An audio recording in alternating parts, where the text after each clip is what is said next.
మీ business ఏదైనా మీ ఊర్లో promotion చేయాలంటే అది సుమన్ టీవీతోనే సాధ్యం. ఇప్పుడే సంప్రదించండి.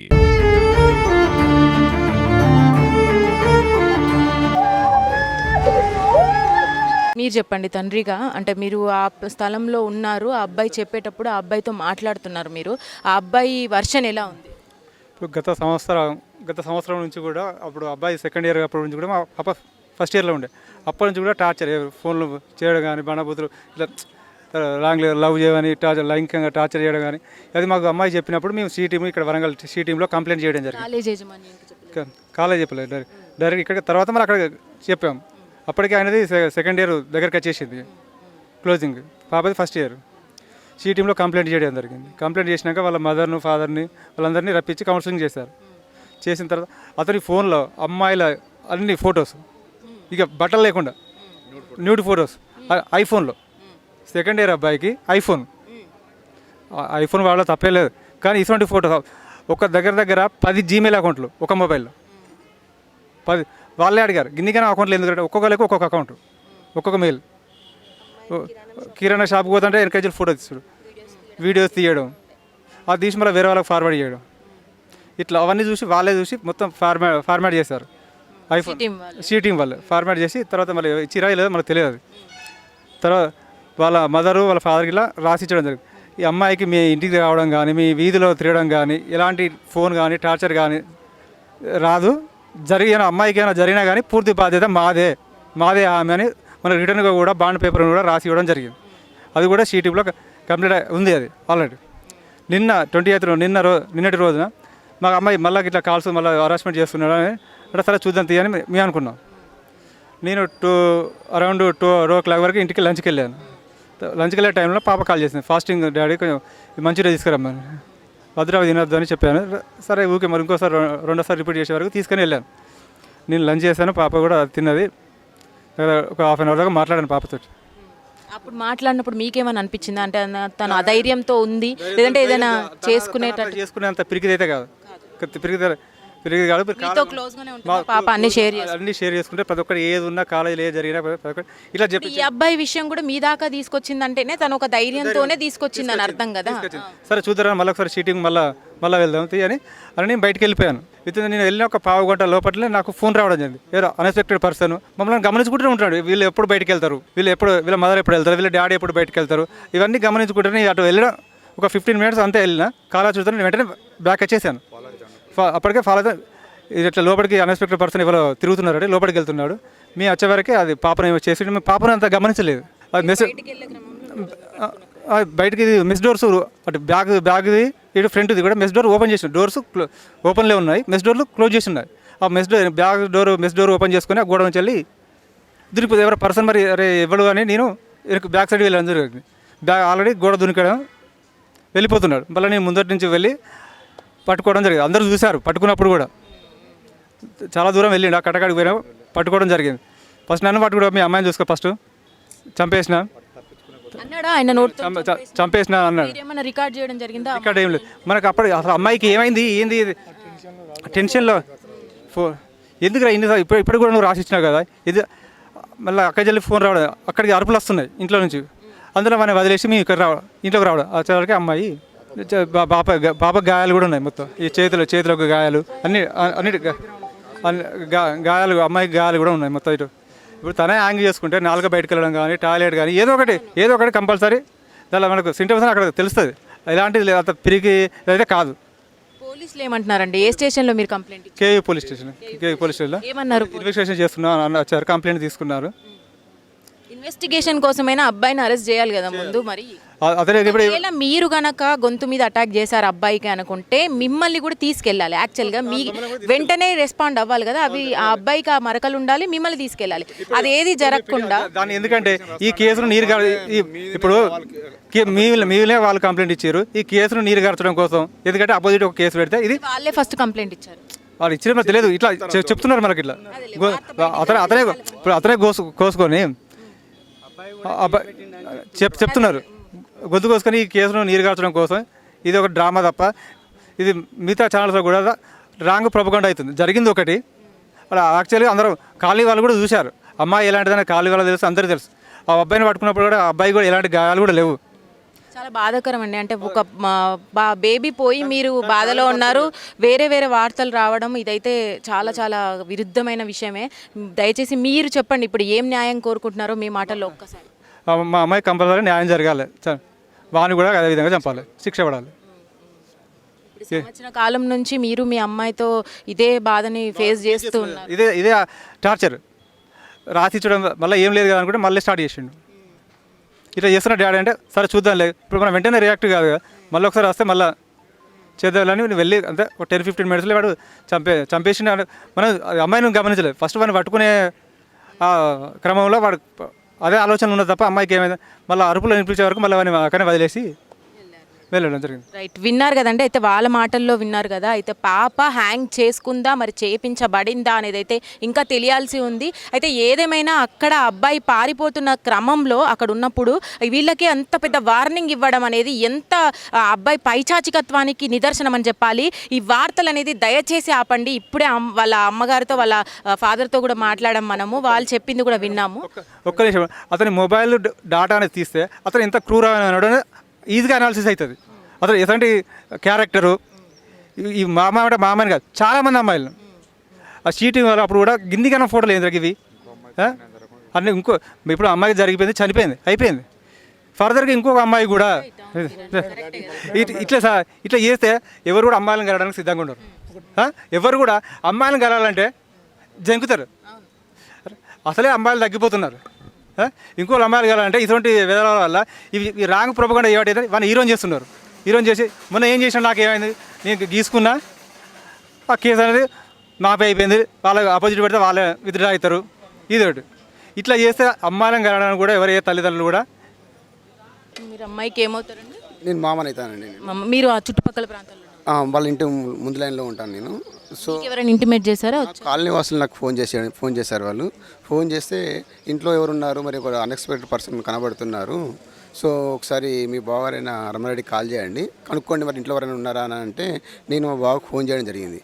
చేస్తే బావ ఇంట్లో స్వీట్ ఉంది, పాప ఒకతే ఉంది, ఇంకా వేరే వాళ్ళు ఎవరు లేరు అని అంటే సరే మరి ఇంటి దగ్గర ఎవరో పర్సన్ కనబడుతున్నారంట, మరి ఫోన్ వచ్చింది, నువ్వు ఎక్కడున్నావు తొందరరా కలిసి వెళ్దాము అని అన్నాను. సరే నీ దగ్గరలో ఉన్నాను, 5 నిమిషాల్లో వస్తాను అని చెప్పి అన్నాడు. దగ్గరలో నువ్వు నన్ను మెల్ల నడుచుకుంటే వెళ్ళు, ఆ చుట్టుపక్కల ఏమన్నా అనిపిస్తే నాకు ఫోన్ చేయమన్నాడు.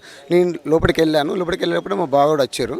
ఇద్దరం కలిసి లోపలికి వెళ్ళి చూడగానే మేము అలా వరండా తిరుగుతూనే ఉన్నాం. అటు తిరగగానే మా బావ అటు సైడు ప్రహారీ గోడ సైడ్ వెళ్ళి కూడా అతను ప్రహారీ గోడ దునికి పారిపోతున్నాడు ఒక అబ్బాయి. ఎవరా అని మేము అనుకున్నామంటే ఎవరైనా దొంగతనం చేయడానికి వచ్చిండా, ఏం చేయడం మాకు తెలియదు అసలు ఆ పర్సన్ ఎవరు అనేది. సో నేను ఒకసారి పట్టుకోరా అని చెప్పేసి నేను ముందుకెళ్ళాను. నా వెనకాల మా బావుడు పరిగెత్తి ఇద్దరం కలిసిపోయి పట్టుకున్నాక బావుసి ఆల్రెడీ ఆ పర్సన్ ఎవరు అంటే దొంగతనం చేయడానికి వచ్చిన పర్సన్ కాదు, ఇంతకు ముందుకు 1 year కింద 1 year నుంచి లైంగికంగా హింసిస్తుండు మా పాపని. సో అది ఆల్రెడీ షీ టీమ్ కంప్లైంట్ చేయడం జరిగింది. సో వాళ్ళు ఆల్రెడీ బాండ్ పేపరు షీ టీంలో రాయడం జరిగింది. మా పాపకి ఎటువంటి ప్రాబ్లం అయినా కూడా తల్లిదండ్రులు కూడా మాదే పూర్తి బాధ్యత అని కూడా చెప్పడం జరిగింది. సో ఆ దానితో మేము భరోసాతో మేము ఇన్ని రోజులు ఉన్నాం. సో మధ్యలో కూడా ఒకసారి రావడం జరిగిందంటే అది కాలనీ వాసు కూడా చెప్పారు, కానీ మేము అంతగా నమ్మలేదు. సో ఈ రోజున నేను రెడ్ హ్యాండెడ్గా మేము చూసేసరికి అదే పర్సన్ ఉండేసరికి మేము షాక్లో గురేమో. అతను పదే అంటున్నాడు, వెళ్ళి మీ అమ్మాయిని చూసుకోండి ఫస్ట్, నేను ఎటు పోతా ఫస్ట్ మీ అమ్మాయిని చూసుకోండి అని అంటున్నాడు. మాకు అర్థం కాలేదు. ఆ టైంలో నాకు సింకే మా మిస్సెస్ పక్కనే ఉంది కాబట్టి ఫోన్ చేసి నువ్వు ఇంటికి వెళ్ళి ఒకసారి చూడు, ఒకసారి మరి ఒక్కతే ఉందంట పాప, వెళ్ళి చూడమనగానే ఒక 1 minute కూడా పట్టదు, ప్రాక్టికల్ సెకండ్లో ఇంటికి వెళ్ళేసరికి ఆల్రెడీ హ్యాంగ్ అయి ఉంది.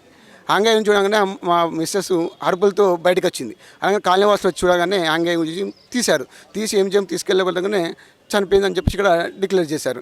అప్పటికి మేము ఏం చేయాలో అర్థం కాక సతమతం అయిపోయాము. అది అండి జరిగిన సంఘటన. వాడు ఆల్రెడీ గత 1 year నుంచి వెంటబడుతున్నాడు, హరాస్మెంట్ చేస్తున్నాడు, అది క్లియర్గా తెలుస్తుంది ఇక్కడ. సో ఈ న్యూస్ ఛానల్ వల్ల దాని వార్తని మొత్తం కంప్లీట్గా అపోజిట్ చేశారు. అది ఎంతవరకు నిజమో నాకైతే అర్థం కావట్లేదు. ఏం తెలియకుండా వాళ్ళు మేము చనిపోయి మేము బాధలో ఉంటే కదా వాళ్ళు ఆ విధంగా న్యూస్ స్ప్రెడ్ చేస్తున్నారు. మేము ఎవరికి చెప్పుకోవాలి మా బాధని?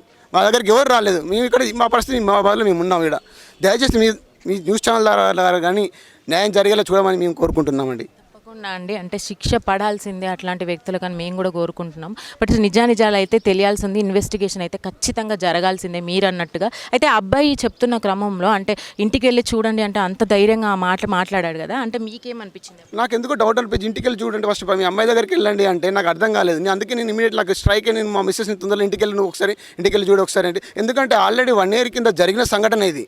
సో అమ్మాయి అంత పిరిగితనం అయితే కాదు, పిరిగితనం అయితే లేదు. ఎందుకంటే ఆల్రెడీ అమ్మాయి ఇంటిమేషన్ ఇచ్చింది, షీటీంలో కంప్లైంట్ అయింది, ఆల్రెడీ 1 year ప్రాసెస్ జరుగుతుంది. సో ఆమె సూసైడ్ చేసుకునేంత పని అయితే చేయదు. సో ఆమె ఏమో ఆల్రెడీ బాడీలో మేము అప్పుడు చనిపోయినప్పుడు మేము ఓపెన్ చేయలేదు. ఇప్పుడు చూస్తే బాడీ మీద దెబ్బలు ఉన్నాయి, గీతలు ఉన్నాయి, అవన్నీ కనబడుతున్నాయి. మేము అంతగానో అబ్జర్వ్ చేయలేదు. మేము ఇక్కడ 2 ఘాట్లు ఉన్నాయి చూసాము అంతే. ఇలా చేత్తో ఇట్లా ప్రెస్ చేస్తే ఎట్లా ఉంటే అలా ఘాట్స్ ఉన్నాయి ఇక్కడ. సో మేము ఏం చేయలేకపోయినాం, మాకు తెలియలేదు. ఇప్పుడు చూస్తే తెలుస్తుంది హత్య జరిగినట్టు అనిపిస్తుంది ఆలోచన చూస్తే. ఓకే అండి. మనవరాలను చంపిండు వాడు. బాబా నా మనవరాలు జీవనం ఎట్లా పోయిందో అవ్వో బాబా, వాని జీవనం అట్లా పోవాలి అవ్వో బాబా బాబా బాబా.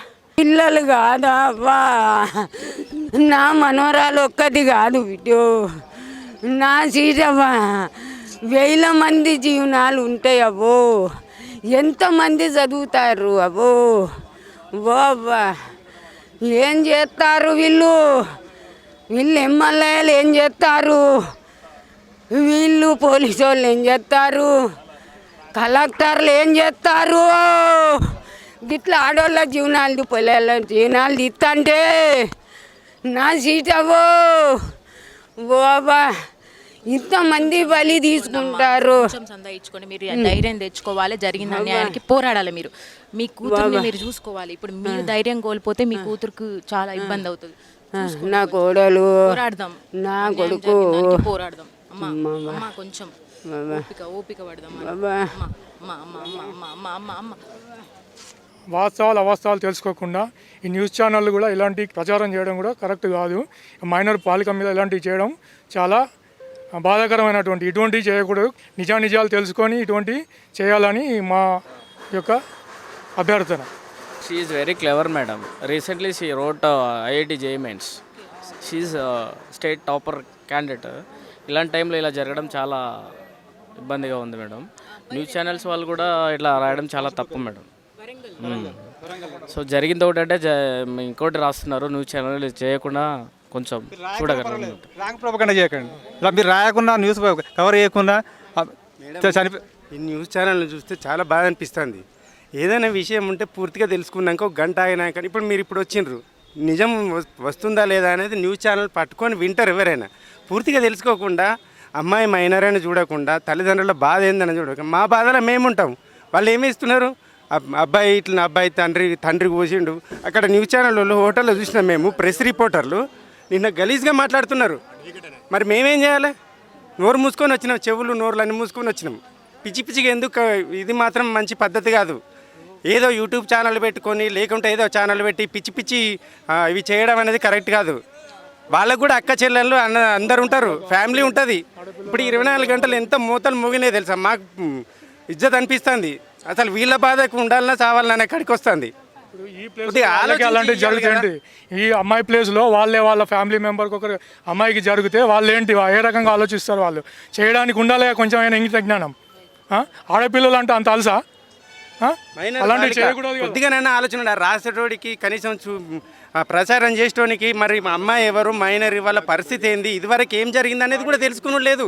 కనీసం అది ఇవ్వచ్చు కదా. ఇంతకుముందు షీటీంలో ఇచ్చిండ్రు, మరి దాని గురించి ఏమైనా తెలుసుకున్నారా? ఇదివరకు కంప్లైంట్ ఉంది అబ్బాయి మీద, నెగిటివ్ ఉన్నదని చెప్పనేసి వాళ్ళకి తెలుసా? తెలియదు. డైరెక్ట్ ఇచ్చేసినామా అయిపోయింది. అంటే ఇద్దరిని బదనాం చేస్తున్నారు. అంటే ఇక్కడ పేరెంట్స్ని అయితే, ఆడపిల్లలు అన్నోళ్ళని అయితే చాలా ఇబ్బంది పెడుతున్నారు. మేము స్వయంగా మా ఫ్యామిలీస్ మొత్తం బాధపడుతున్నాయి. ఇది పద్ధతి కాదు మేడం. ఇది ముందుకొచ్చి మాట్లాడడం మంచిదైందండి. అంటే ఎవరికి కూడా ఇట్లాంటి సంఘటన ఎదురు కావద్దు. ఆల్రెడీ ఆ అమ్మాయి చనిపోయి ఉంది, అసలే వాళ్ళ బాధలో ఉన్నారు. మరి 24 గంటల నుంచి మీరు భరించడం కూడా అది కరెక్ట్ కాదు, అది బాధాకరమే. దయచేసి మీరు కూడా కొంచెం ఓపికగా ఉండండి. మేము కూడా వాస్తవం అనేది టెలికాస్ట్ చేస్తాము. ఖచ్చితంగా ఆ అబ్బాయికి శిక్ష పడుతుంది. శిక్ష పడేదాకా సుమన్ టీవీ మీతోనే ఉంటుంది, ఖచ్చితంగా ఉంటుంది. రైట్, విన్నాం కదండి. వాళ్ళ మాటల్లో అయితే వాళ్ళు చాలా బాధలో ఉన్నారని చెప్పాలి. మైనర్ బాలిక యాక్చువల్గా సంవత్సరం నుంచి కూడా వేధింపులకు గురవుతున్న బాలిక సంవత్సరం నుంచి సీనియర్తో వేధింపులు గురవుతుంది. ఆల్రెడీ షీటీంకి తెలపడం జరిగింది. ఈ క్రమంలో ఇన్ని రోజుల తర్వాత కూడా మళ్ళీ ఇంటికి రావడం, అతను అంతా స్వేచ్ఛగా రావడము, మళ్ళీ అటాక్ చేయడానికి ప్రయత్నించడము, అప్పుడే బయట వాళ్ళు చూసి వాళ్ళకి తెలియజేసి అక్కడికి చేరుకునే లోపే అతను వెళ్ళిపోతున్న క్రమంలో వీళ్ళని పట్టుకోవడానికి వీళ్ళందరూ ఉంటే ఆ అమ్మాయి అక్కడ హ్యాంగ్ అయిపోయి ఉండడం, అసలు హ్యాంగ్ కారణాలు ఏంటైతే తెలియాలి. బట్ నాకు ఒక విషయం అర్థం కావట్లేదంటే దీంట్లో ఒక అబ్బాయి అంత దారుణంగా బిహేవ్ చేయడం, అంత పైచాచికత్వం చూపించడము, అమ్మాయిని చూసుకోపోండి అనే అంత ధైర్యంగా అబ్బాయి చెప్పాడు స్టేట్మెంటు అంటే ఎన్ని రోజులుగా ఇది ప్లాన్ ప్రకారంగా జరుగుతుంది? మరి మర్డర్ అటెంప్టా ఇది, లేదంటే ఆత్మహత్యనా? ఇంకా తెలియాల్సి అయితే ఉంది. బాడీ మీద మాత్రం గుర్తులు ఉన్నాయని అయితే వాళ్ళు వాపోతున్నారు. చూసే సంఘటనలను బట్టి చూసుకున్నట్టయితే ఖచ్చితంగా ఇందులో ఒక మిస్టరీ ఉందని అయితే అర్థమైపోతుంది. మరి ఆ అబ్బాయి ఏమైపోయాడు? ఇప్పటివరకు కూడా కేయూ పోలీస్ స్టేషన్లో వీళ్ళు కంప్లైంట్ ఇవ్వడం జరిగింది. మరి ఇన్వెస్టిగేషన్ స్టార్ట్ చేశారా లేదా, అమ్మాయికి న్యాయం జరుగుతుందా లేదా? రిపీటెడ్గా అమ్మాయిల విషయంలోకి వస్తే ఇప్పుడు పరువు హత్యలు అనే ఒక మాట వదిలేస్తున్నాం, కానీ దాని వెనకాల అసలు అమ్మ నాన్న వాళ్ళ వాయిస్లు విన్నట్టయితే చూసుకున్నట్టయితే గొంతు మీద అటాక్ చేస్తే కనుక అక్కడే ఇమీడియట్గా అరెస్ట్ చేయాల్సి ఉంటుంది పోలీసులు. మరి వాళ్ళ తండ్రి ఇక్కడే ఉన్నాడు. మరి వార్తలలో కానీ ఎక్కడెక్కడ న్యూస్లలో కానీ ఇది రిపీట్ అవ్వడం వాళ్ళని చాలా బాధిస్తుందండి. అసలు అమ్మాయికి ఏం జరిగిందనేది దయచేసి ఇంకా తెలియాల్సి ఉంది. తెలుసుకుందాం, ఆగండి. అలాగే ఆ అబ్బాయిని వదిలే ప్రసక్తే లేదు. ఆ అబ్బాయి మైనర్ బాలిక విషయానికి రావడం ఒకెత్తైతే ఆ అబ్బాయి చేసే సంఘటనలు కానీ దృశ్యాలు కానీ అని చూసుకున్నట్టయితే ఫోన్స్లలో కూడా చాలా చాలా విపరీతమైన ఫొటోస్ ఉన్నాయని అయితే వీళ్ళే ఇప్పుడు అంటున్నారు. షీ టీమ్స్ కూడా మనం ఎంక్వైరీ చేయాలి. ఇప్పుడు అసలు అంత దుర్మార్గమైన వ్యక్తిత్వం ఉన్న అబ్బాయి ఇట్లాంటి సమాజంలో తిరుగుతున్నాడు అంటే ఇప్పుడు వీళ్ళ కూతురుకు అయింది, రేపు ఇంకొక అమ్మాయికి అవుతుంది. మైనర్ బాలికే అయి ఉండొచ్చు, మేజర్ కావచ్చు. ఇదైనా కూడా మన సొసైటీలో అంత మంచిదా? మరి రిపీటెడ్గా ఇవన్నీ జరుగుతున్నప్పుడు మనము అవేర్నెస్ దేనికి ఇవ్వాలి, అసలు జరిగిన దాన్ని ఎలా చూపించాలి అనేది ముఖ్యం అనేది అయితే నా ఉద్దేశము. ఇప్పుడైతే వాళ్ళ వాయిస్లోనే ఇక్కడ దాకా వచ్చి వాళ్ళ వాయిస్ వినిపించాలి. 24 గంటల్లో చాలా రకమైన వార్తలు వస్తున్నాయి. తండ్రే గొంతు కోసాడు అబ్బాయిది, అందుకనే ఆ అమ్మాయి సూసైడ్ చేసుకుంది, ఇలాంటివి చాలా వింటున్నామండి. అదంతా కూడా కరెక్ట్ కాదు. ఇప్పుడే వాళ్ళ మాటల్లో అయితే విన్నాం కదా. ఇదంతా కొంచెం తేలాల్సి ఉంది. ఇన్వెస్టిగేషన్ తర్వాత మీకు నేను అప్డేట్ ఇస్తాను. దయచేసి ఈ ట్రోల్స్ కానీ ఈ పరువు హత్యలు అనేవి ఆపేయండి. వాళ్ళ మాటల్లో మీరు విన్నారు, మళ్ళీ వినండి. కాకపోతే వాళ్ళతోనే చెప్పించాను. దయచేసి వెయిట్ చేయండి. ఎవరు కూడా తప్పుడు వార్తల్ని రాయకండి. ఇప్పటికీ వాళ్ళ బాధలో ఉన్నారు. మైనర్ బాలిక, కొంచెం అర్థం చేసుకోండి. మన ఇళ్ళల్లో కూడా ఒక అమ్మాయి ఉంటుంది, వాళ్ళ బాధ కూడా అదే. దయచేసి మేము అప్డేట్ ఇచ్చే వరకు ఆగండి.